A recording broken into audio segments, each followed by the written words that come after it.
आज की कहानी शुरू होती है साउथ अफ्रीका के केप टाउन शहर से, जहां एक हाई सिक्योरिटी बैंक में अचानक हमला होता है। 4 रोबर फ्यूचरिस्टिक सूट पहनकर बैंक के अंदर घुसते हैं। उनके सूट के सीने पर अलग अलग रंगों की ग्लोविंग लाइट जल रही थी। अपनी पहचान छुपाने के लिए वो रोबोटिक वॉइस में बात कर रहे थे ताकि कोई भी उनकी असली आवाज पहचान न सके। बैंक के अंदर घुसते ही वो सीधे बैंक मैनेजर को पकड़ लेते हैं और उसे घसीटते हुए वॉल्ट तक लेकर जाते हैं। वहां पहुंचकर वो उसके साथ बेरहमी से मारपीट करते हैं ताकि वो वॉल्ट खोलने का तरीका बता दे, लेकिन मैनेजर बार बार यही कहता रहता है कि वॉल्ट का कोई कोड नहीं है। रेड और ग्रीन उसकी बात पर बिल्कुल भी भरोसा नहीं करते। वो उसे जबरदस्ती एक फुल बॉडी स्कैनिंग चेंबर के अंदर धकेल देते हैं। यही स्कैनर वॉल्ट के बायोमेट्रिक लॉक को कंट्रोल करता है। इस तरह का सिस्टम उन्होंने पहले कभी नहीं देखा था। पहली बार स्कैनर मैनेजर को पहचान नहीं पाता और वॉल्ट नहीं खुलता। वजह ये थी कि मारपीट के दौरान उसके कुछ दांत टूट चुके थे, इसीलिए उसकी बॉडी प्रोफाइल मैच नहीं हो पाती। इसके बाद लुटेरे उसके टूटे हुए दांत वापस उसके मुंह में ठूस देते हैं और दोबारा स्कैनर के सामने खड़ा कर देते हैं। इस बार मशीन उसकी आइडेंटिटी कंफर्म कर देती है और भारी भरकम वॉल्ट का दरवाजा खुल जाता है। उधर बैंक लॉबी में पर्पल और ब्लू सभी हॉस्टेजेस पर नजर रखे हुए थे। तभी एक आदमी घबरा जाता है और उनसे उसे छोड़ने के लिए भीख मांगने लगता है। तब पर्पल अपना आपा खो देता है और उसके सिर पर गन तान देता है। ऐसा लग रहा था कि वो उसे वही मार देगा। तब ब्लू समझ गया कि पर्पल बहुत लापरवाही कर रहा है। हालात और बिगड़ने से पहले वो उस हॉस्टेज को जोर से मारकर बेहोश कर देता है ताकि वो शांत हो जाए। इधर वॉल्ट के अंदर रेड और ग्रीन की नजर सिर्फ एक खास सेफ्टी डिपॉजिट बॉक्स पर थी। उन्हें पहले से पता था कि उन्हें कौन सा बॉक्स चाहिए। वो सही कॉम्बिनेशन डालते हैं और बायोमेट्रिक स्कैन के लिए एक स्पेशल डिवाइस का इस्तेमाल करके जरूरी फिंगरप्रिंट तैयार कर लेते हैं। आखिरकार बॉक्स खुल जाता है। उसके अंदर हीरो से भरी एक छोटी सी पाउच रखी थी। उन्हीं डायमंड के बीच एक छोटा सा USB ड्राइव भी पड़ा था, लेकिन उनकी नजर ड्राइव पर नहीं जाती और वो उसे वही छोड़ देते हैं। बाहर लॉबी में पर्पल अब एक दूसरे हॉस्टेज को परेशान करने लगा, जो बैंक का सिक्योरिटी गार्ड है। उसकी बस इतनी गलती थी कि उसने कुछ पल के लिए दूसरी तरफ देख लिया। तब रेड वॉल्ट से बाहर आता है और पर्पल को ऐसा करने से मना करता है, लेकिन पर्पल को उसकी बात बुरी लगी और उसने रेड पर ही गन तान दी। अब अगले ही पल दोनों एक दूसरे पर फायरिंग कर देते हैं। गोलियां दोनों को लगती है और दोनों जमीन पर गिरकर हाथापाई करने लगे। लड़ाई के दौरान रेड का मास्क उतर गया और सभी हॉस्टेजेस उसका चेहरा देख लेते हैं। अब सबको पता चल जाता है कि रेड कोई आदमी नहीं बल्कि लाल बालों वाली एक लड़की है। ब्लू तुरंत कहता है कि सभी हॉस्टेजेस को मारना पड़ेगा क्योंकि उन्होंने उसका चेहरा देख लिया और अब उसकी पहचान छुप नहीं सकती, लेकिन रेड ऐसा करने से साफ मना कर देती है। इसी बीच पर्पल दोबारा उठने की कोशिश करता है। तब रेड फुर्ती से ब्लू की गन पकड़कर पर्पल के सिर में गोली मार देती है, जिससे पर्पल वही ढेर हो गया। इसके बाद रेड, ब्लू और ग्रीन जल्दी से पर्पल की लाश उठाते हैं, अपनी वैन में बैठते हैं और पुलिस के पहुंचने से पहले ही वहां से फरार हो गए। अब लूट के बाद तीनों ने अपने मास्क उतारे। लाल बालों वाली लड़की का नाम एलेक्स है, ब्लू का असली नाम केली है और ग्रीन का नाम केविन। केली अपने दोस्त पर्पल की मौत से बुरी तरह गुस्से में था। वो लगातार एलेक्स को दोष दे रहा था। उसके मुताबिक पूरी रॉबरी उसी की वजह से खराब हुई। तब केविन बीच बचाव करने की कोशिश करके एलेक्स की साइड लेने लगा, लेकिन केली उस पर भी भड़क गया और लगातार बकवास करता रहा। तब एलेक्स अपना आपा खो देती है और केली के चेहरे पर जोरदार मुक्का मारती है।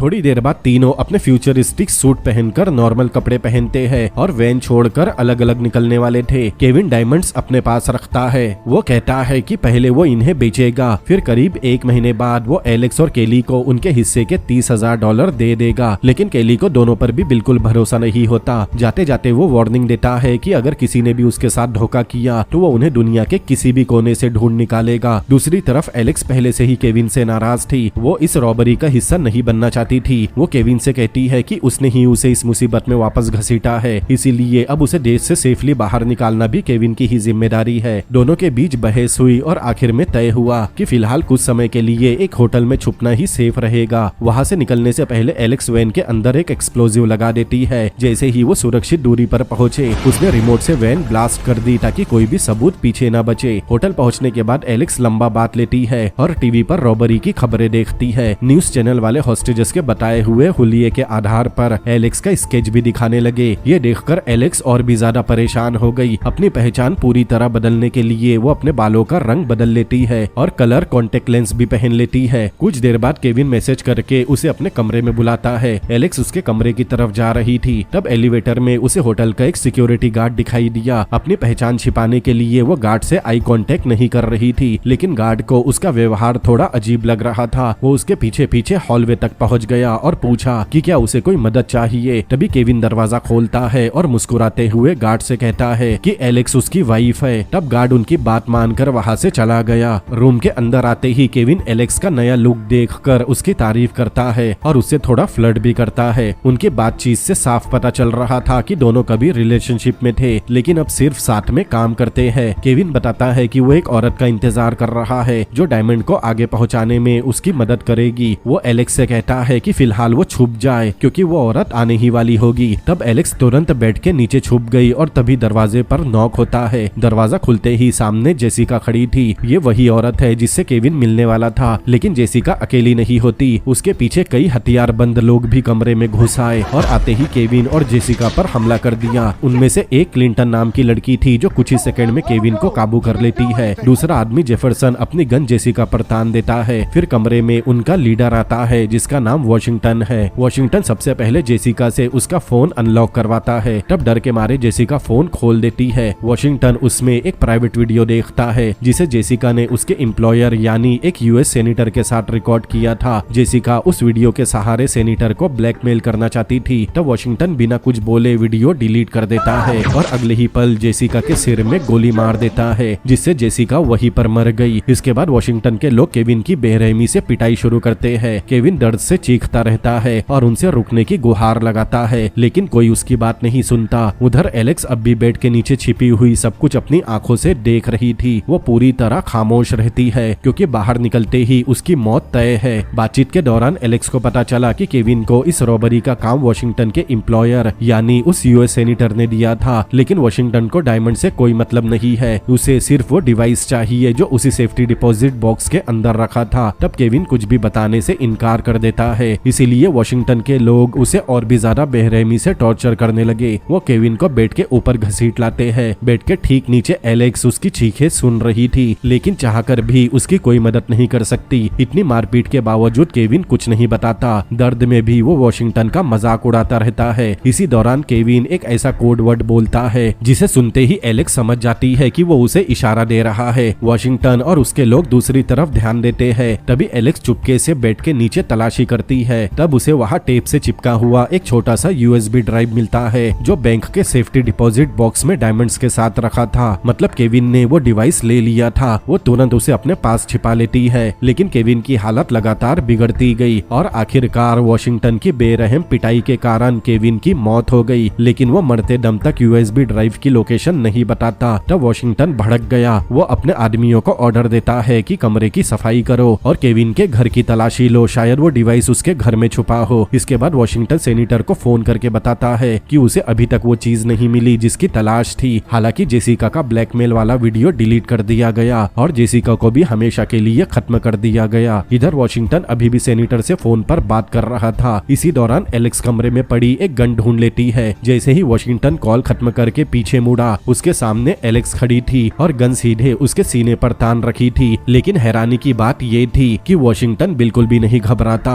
वो आराम से मुस्कुराता है जैसे उसे किसी बात का डर ही ना हो। तब एलेक्स ट्रिगर दबा देती है, लेकिन गन से गोली नहीं चलती क्योंकि गन खाली थी। ये देखते ही एलेक्स तुरंत कमरे से भागने लगी और वॉशिंगटन अपने सभी आदमियों के साथ उसके पीछे भागता है। भागते भागते एलेक्स अपने होटल रूम तक पहुंच गई। वो जल्दी से दरवाजा बंद करने की कोशिश करने लगी, लेकिन जेफरसन अपना पैर दरवाजे के बीच में फंसा देता है और पूरी ताकत से उसे खोलने की कोशिश करता है। उसी समय एलेक्स की नजर फर्श पर पड़े अपने पर्स पर गई। उसके अंदर गन की मैगजीन थी। वो तुरंत मैगजीन उठाकर गन में लगाती है और जेफरसन की टांग पर गोली मार देती है। गोली लगते ही जेफरसन पीछे गिर गया और एलेक्स ने तुरंत दरवाजा बंद कर दिया। अब वॉशिंगटन अपने बाकी साथियों को भी बुला लेता है और दो नए हथियारबंद लोग भी एलेक्स की तलाश में पहुंच गए। कुछ ही समय बाद वॉशिंगटन दरवाजे का लॉक तोड़ देता है, लेकिन तब तक एलेक्स कमरे से निकल चुकी थी। वॉशिंगटन और उसके आदमी पूरे कमरे की तलाशी लेने लगे। इसी दौरान वॉशिंगटन कमरे में रखी हर चीज को ध्यान से देखता है और समझने की कोशिश करता करता है कि आखिर ये लड़की है कौन।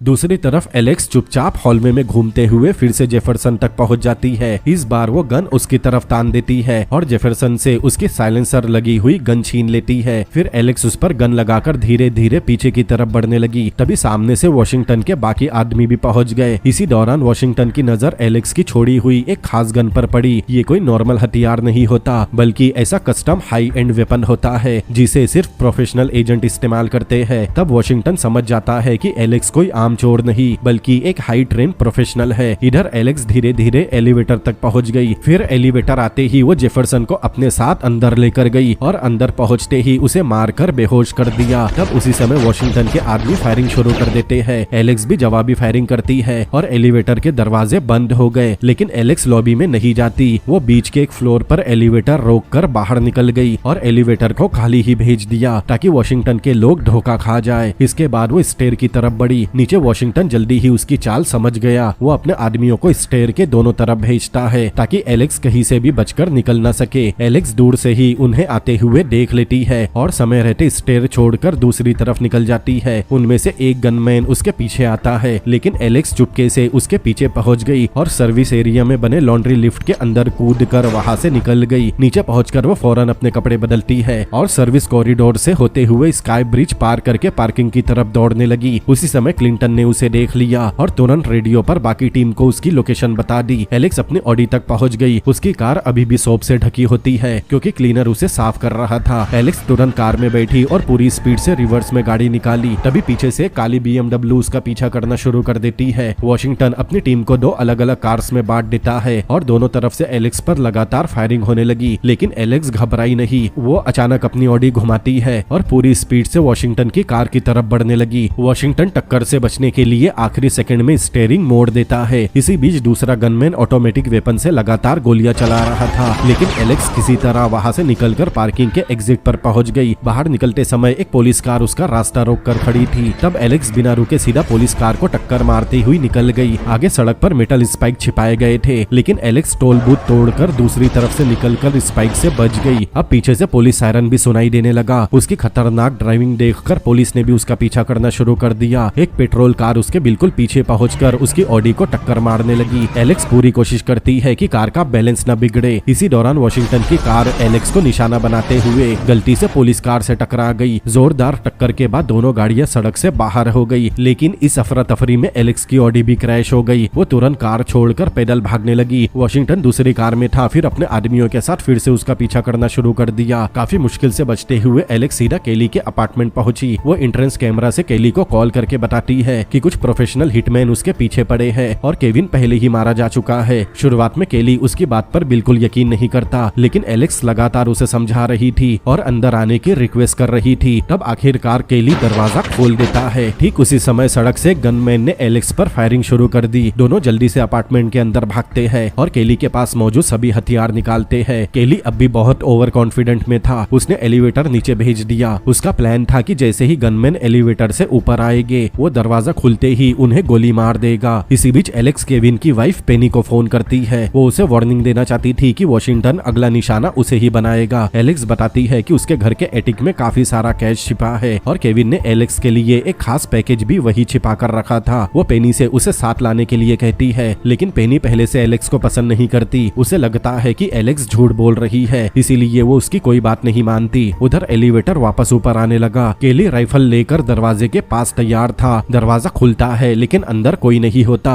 असल में ये सिर्फ एक डिस्ट्रैक्शन था। उसी पल अपार्टमेंट की खिड़कियों से अचानक गोलियों की बौछार शुरू हो गई, जिससे केली को बहुत सारी गोलियां लगी और वो वहीं पर मर गया। वॉशिंगटन और उसके आदमी अपार्टमेंट के अंदर घुस आए और पूरे घर में फैल गए। एलेक्स किसी तरह सीलिंग के अंदर बनी खाली जगह में छुप गई थी। ऊपर से वो सब कुछ देख रही थी। तब वॉशिंगटन की नजर लैंडलाइन फोन पर पड़ी, जिसका रिसीवर अभी भी नीचे पड़ा था। तब वो रीडायल दबाता है। तब आखिरी डायल किए गए नंबर पर कॉल लगती है। है। उधर पेनी एलेक्स की बताई हुई जगह पर एटिक में पैसे ढूंढ रही थी, तब फोन उसके बेटे ने उठा लिया। वॉशिंगटन ने खुद को फोन कंपनी का एम्प्लॉय बताकर उस मासूम बच्चे से उसका नाम और घर का पूरा पता जान लिया। सीलिंग के ऊपर छिपी एलेक्स ये सब सुन रही थी। उन लोगों के जाने के बाद एलेक्स नीचे आकर तुरंत पेनी को दोबारा कॉल करके वार्निंग देना चाहती थी, लेकिन पेनी बार बार आने वाले कॉल से परेशान होकर फोन ही डिस्कनेक्ट कर देती है। कुछ देर बाद पेनी को एटिक में छुपा हुआ बैग मिल गया। उसके अंदर काफी सारा कैश रखा था, साथ ही एलेक्स के नाम का एक पैकेज भी था। पैकेज खोलने पर उसमें नकली डॉक्यूमेंट्स मिलते हैं, जिनकी मदद से एलेक्स देश छोड़कर सेफली भाग सकती थी। इधर एलेक्स एक बाइक चुराकर सीधा केविन के घर की तरफ निकल गई, लेकिन जब तक वो वहां पहुंचती वॉशिंगटन और उसके आदमी पहले ही घर के अंदर पहुंच चुके थे। वो पेनी को बेहोश कर देते हैं और एटिक से निकला हुआ बैग भी ले लेते हैं। इसके बाद वॉशिंगटन वहां से निकलने से पहले अपने आदमियों को ऑर्डर देता है कि पूरे परिवार को खत्म कर दो। तब केविन का बेटा भागकर दूसरे कमरे में छुप गया। एक गनमैन उसे ढूंढने ही वाला था। ठीक उसी समय पर एलेक्स भी घर के अंदर पहुंच गई और पीछे से उस आदमी पर टूट पड़ी। दोनों के बीच जबरदस्त हाथापाई होती है। काफी लड़ने के बाद एलेक्स किसी तरह उसे मार गिराती है। उधर दूसरा गनमैन पेनी को मारने वाला था। एलेक्स बच्चे से कहती है कि वो वही छुपे रहे और वो खुद पेनी को बचाने गई, लेकिन पीछे से उस आदमी ने एलेक्स पर हमला कर दिया और उसे मारने की कोशिश करने लगा। तभी पेनी को होश आया। फिर वो हिम्मत जुटाकर एलेक्स की मदद करती है और दोनों मिलकर उस आदमी को भी मार गिराती है।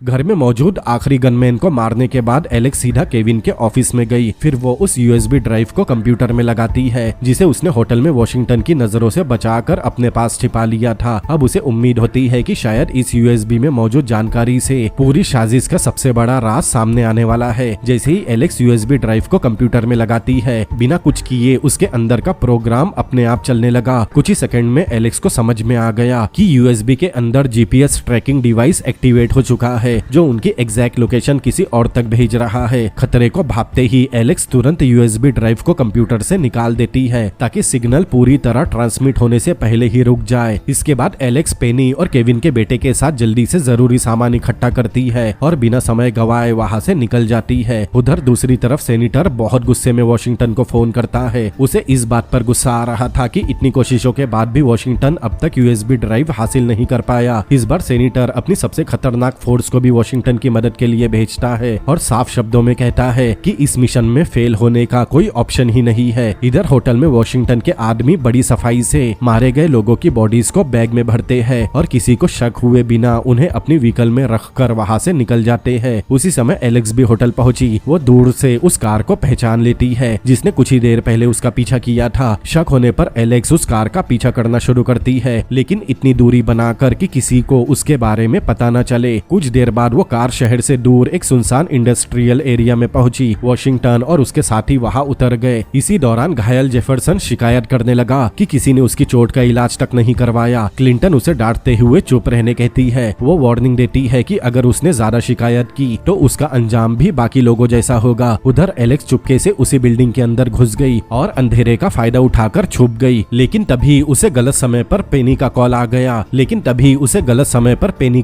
गया। फोन की हल्की सी रिंगटोन को भी जेफरसन ने सुन लिया। वो तुरंत अपनी गन निकालकर आवाज की तरफ बढ़ने लगा, लेकिन एलेक्स पहले से तैयार थी। वो अचानक जेफरसन पर हमला करती है और उसे काबू में करके जमीन पर लिटा देती है। एलेक्स उससे जानकारी निकालने की कोशिश कर रही थी, लेकिन जेफरसन कुछ भी बताने से मना कर देता है। आखिरकार एलेक्स उसे बेहोश कर देती है और उसे बंधक बनाकर रखती है। पास ही खड़ी एक कार के नीचे छुपकर एलेक्स वॉशिंगटन और क्लिंटन पर नजर रख रही थी। दोनों मिलकर उन बॉडीज को व्हीकल से निकालते हैं और पास बनी एक बड़ी सी भट्टी में डाल देते हैं, ताकि सबूत हमेशा के लिए खत्म हो जाए। अब एलेक्स जेफरसन को गन की नोक पर खड़ा करके वॉशिंगटन को कॉल करती है। इस समय तक एलेक्स पूरी साजिश समझ चुकी थी। उसे पता चल गया कि सेनेटर ने ही केविन और एलेक्स को यूएसबी ड्राइव चुराने के लिए हायर किया था, लेकिन काम पूरा होने के बाद उसी सेनेटर ने वॉशिंगटन को भेजा ताकि सभी गवाहों को खत्म करके पूरा मामला हमेशा के लिए दबा दिया जाए। एलेक्स वॉशिंगटन से कहती है कि जेफरसन की जान उसके हाथ में है। अगर उसे जेफरसन जिंदा चाहिए तो बदले में उसे डायमंड्स वापस करने होंगे, लेकिन वॉशिंगटन बिना एक पल सोचे मना कर देता है, क्योंकि उसके लिए जेफरसन की जिंदगी की कोई कीमत नहीं होती। ये देखकर एलेक्स ने बिना हिचकिचाए जेफरसन के सिर में गोली मार दी और वहां से गायब हो गई। वॉशिंगटन और क्लिंटन जैसे ही जेफरसन की बॉडी के पास पहुंचे, उन्हें कार के अंदर एक छोटी सी ब्लिंकिंग डिवाइस दिखाई दी। तब दोनों तुरंत पीछे हट गए। अगले ही पल वहां जोरदार ब्लास्ट हुआ और पूरी कार उड़ गई।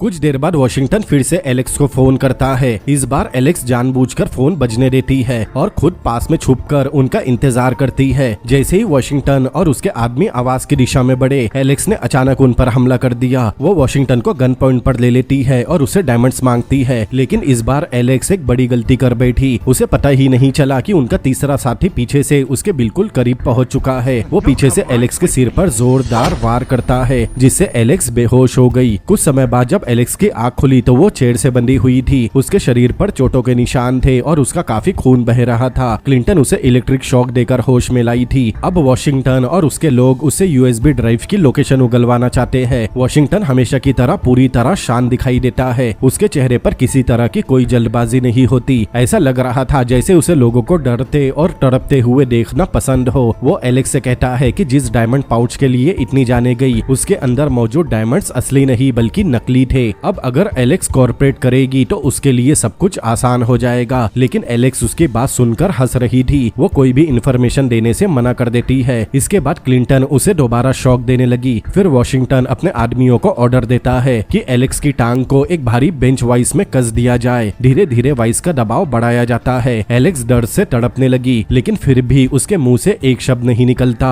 वॉशिंगटन उसे आखिरी बार वार्निंग देता है, लेकिन एलेक्स इस बार भी हार नहीं मानती। जब उसे एहसास होता है कि दर्द देकर भी उससे कुछ निकलवाया नहीं जा सकता, तो वॉशिंगटन अपना तरीका बदल देता है। उसने एलेक्स के सामने एक पुरानी कहानी सुनाना शुरू की कि कई साल पहले बेलारूस में एक मिशन के दौरान CIA की एक एंट्री स्पेशलिस्ट ने बिल्डिंग में बम लगाया था, लेकिन उस ऑपरेशन में कुछ भी प्लान के मुताबिक नहीं हुआ और उनका टारगेट वहां से जिंदा बचकर निकल गया, लेकिन उसकी जगह 3 मासूम बच्चों की जान चली गई। उस घटना के बाद उस CIA एंट्री स्पेशलिस्ट का पूरा करियर खत्म हो गया और उसे अपनी जान बचाकर छिपकर भागते हुए जिंदगी बितानी पड़ी। मतलब वॉशिंगटन जिस एजेंट की बात कर रहा है वो कोई और नहीं बल्कि एलेक्स ही है। वो उसके पुराने जख्मों और गिल्ट का फायदा उठाना चाहता है। इसके बाद वॉशिंगटन एलेक्स को एक और धमकी देता है कि अगर उसने यूएसबी ड्राइव उसके हवाले नहीं की तो अगला निशाना पेनी और उसका बेटा होगे, और अगर उनके साथ कुछ हुआ तो उसकी जिम्मेदारी भी एलेक्स की ही होगी। ठीक वैसे ही जैसे बेलारूस वाले मिशन में उन 3 बच्चों की मौत का बोझ आज तक उसके सिर पर है। इस बार वॉशिंगटन की धमकी असर कर गई कि उस रात ठीक 9 बजे केप टाउन एयरपोर्ट पर वो यूएसबी ड्राइव उसे दे देगी। वॉशिंगटन उसे एक फोन देता है और उसी समय पेनी को कॉल करवाता है। एलेक्स पेनी से कहती है कि रात 9 बजे यूएसबी ड्राइव लेकर केप टाउन एयरपोर्ट पहुंच जाए, लेकिन वॉशिंगटन को एलेक्स पर जरा भी भरोसा नहीं होता। इसीलिए जाने से पहले वो नाइफ निकाल कर एलेक्स की टांग में एक गहरा वार कर देता है ताकि वो भागने की हालत में ही ना रहे।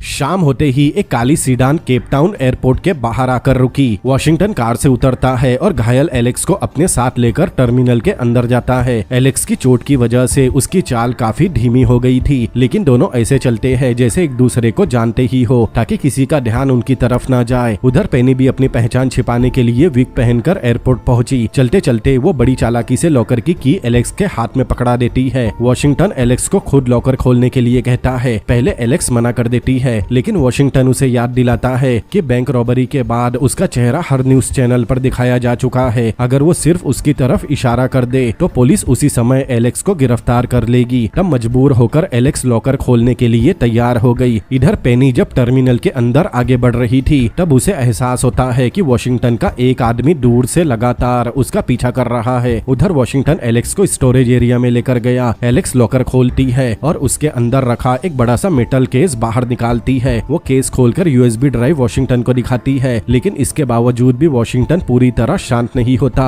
उसे शक होता है कि कहीं ये कोई जाल तो नहीं, इसीलिए वो क्लिंटन को केस अच्छी तरह चेक करने कहता है। उधर टर्मिनल के दूसरे हिस्से में वॉशिंगटन का आदमी पेनी को पकड़ लेता है और उसे जबरदस्ती अपने साथ ले जाने की कोशिश करता है। उधर वॉशिंगटन का शक सही साबित हुआ। क्लिंटन को मेटल केस के अंदर एक छुपा हुआ एक्सप्लोजिव दिखाई दिया, लेकिन उसके कुछ समझने से पहले ही जोरदार धमाका हो जाता है। ब्लास्ट इतना ताकतवर था कि आसपास मौजूद सभी लोग जमीन पर गिर गए। क्लिंटन इस धमाके से बच गई, लेकिन कुछ ही सेकंड बाद एयरपोर्ट सिक्योरिटी और पुलिस ऑफिसर पूरे एरिया को घेर लेते हैं। क्लिंटन अकेले ही कई ऑफिसर्स का मुकाबला करती है और अपने हाथों से कई लोगों को घायल कर देती है, लेकिन आखिरकार पुलिस ने उसे गोलियों से मार गिराया। धमाके के दौरान यूएसबी ड्राइव दूर जाकर गिर गई। उस ड्राइव तक पहुंचने के लिए एलेक्स और वॉशिंगटन दोनों एक साथ दौड़ते हैं। दोनों के बीच जमीन पर जबरदस्त हाथापाई होती है। काफी लड़ाई के बाद एलेक्स किसी तरह वॉशिंगटन को गिरा देती है और यूएसबी ड्राइव उठाकर वहाँ से भाग निकली। भागते हुए उसे दूसरी तरफ पेनी दिखाई दी जिसे वॉशिंगटन का आदमी पकड़कर ले जा रहा था। एलेक्स बिना देर किए उस पर हमला कर देती है और कुछ ही टाइम में उसे खत्म कर देती है और पेनी को सुरक्षित बाहर निकाल लेती है। उधर वॉशिंगटन खुद को एक आम आदमी दिखाने की कोशिश करता है और जब एक पुलिस ऑफिसर उसे रोकने की कोशिश करता है तो वॉशिंगटन अचानक उस पर गोली चला देता है। फिर वो अपनी गन फेंकता है और बिल्कुल आम इंसान की तरह आराम से एग्जिट की तरफ चलने लगा ताकि किसी को उस पर शक न हो। लेकिन बाहर निकलते ही पुलिस उसे पहचान लेती है और चारों तरफ से घेर लेती है। उसी समय एलेक्स भी वहाँ पहुँच गई। अब यूएसबी ड्राइव उसके पास थी लेकिन वो वॉशिंगटन पर गोली नहीं चला सकती वरना पुलिस एलेक्स को भी मार देगी। इसके बजाय वो मुस्कुराकर उससे कहती है कि अपनी टाई ठीक कर लो। वॉशिंगटन जैसे ही अपनी टाई की तरफ हाथ ले जाता है एलेक्स जोर से चिल्लाती है कि उसके पास गन है। बस फिर क्या था, पुलिस बिना एक सेकंड गवाए वॉशिंगटन पर ताबड़तोड़ फायरिंग शुरू कर देती है। कुछ ही पलों में वॉशिंगटन वही ढेर हो गया। इस अफरा तफरी का फायदा उठाकर एलेक्स चुपचाप वहाँ से निकल गई। उधर पेनी समेत दर्जनों गवाहों और वहाँ मौजूद लोगों को पूछताछ के लिए हिरासत में लिया गया। फिर कुछ देर बाद इंटरपोल की टीम भी एयरपोर्ट पहुंची। वो इन्वेस्टिगेशन संभाल रहे लीड डिटेक्टिव से रॉबरी से जुड़ा पूरा एविडेंस अपने हवाले करने कहते हैं। असल में उन्हें बस एक इंसान की तलाश थी, एलेक्स की। इसी बीच सेनेटर का सबसे भरोसेमंद आदमी मैक ऑथर भी एयरपोर्ट पहुंचा। इंटरपोल की पूरी इन्वेस्टिगेशन की निगरानी वही करने वाला था। दूसरी तरफ एलेक्स घायल होने के बावजूद पूरी शांति के साथ एयरपोर्ट सिक्योरिटी पार कर रही थी। पासपोर्ट चेक करने वाला ऑफिसर उसकी नई शक्ल और पासपोर्ट फोटो को मिलाने में कंफ्यूज होता है। कुछ टाइम तक शक करने के बाद आखिरकार वो एलेक्स को जाने देता है। एलेक्स पहली अवेलेबल फ्लाइट में बैठ गई। प्लेन के अंदर उसकी मुलाकात अपने टेक एसोसिएट से होती है। वो अपना लैपटॉप खोलता है और यूएसबी ड्राइव में मौजूद इनक्रिप्टेड फाइल को एक्सेस करता है। उन फाइल के अंदर एक बहुत ही खतरनाक प्लान छुपा था।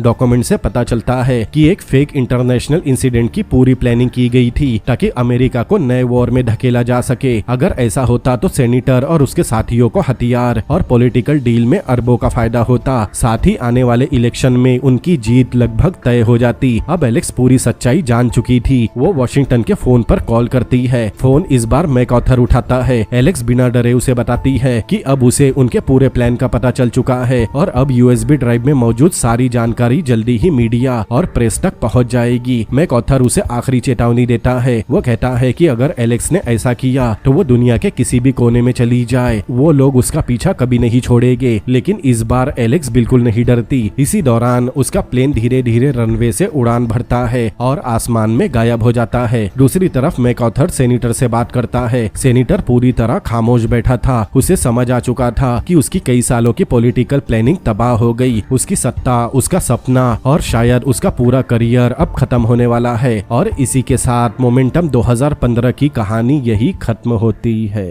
तो दोस्तों, कैसी लगी आपको ये एक्शन थ्रिलर मूवी, मुझे कमेंट करके जरूर बताएं। और अगर आपको ये वीडियो पसंद आया हो तो इस वीडियो को लाइक करें और अपने दोस्तों के साथ जरूर शेयर करें, क्योंकि वीडियो के व्यू बहुत गिर गए हैं। तो आप जितना शेयर, लाइक और कमेंट करोगे उतना ही यूट्यूब को लगेगा कि इस वीडियो को और रिकमेंड करना चाहिए। और ऐसे ही और अमेजिंग वीडियोस के एक्सप्लेनेशन देखने के लिए मेरे चैनल को सब्सक्राइब करें। तो मिलते हैं अगली बार किसी और अमेजिंग मूवी के एक्सप्लेनेशन के साथ। Peace out.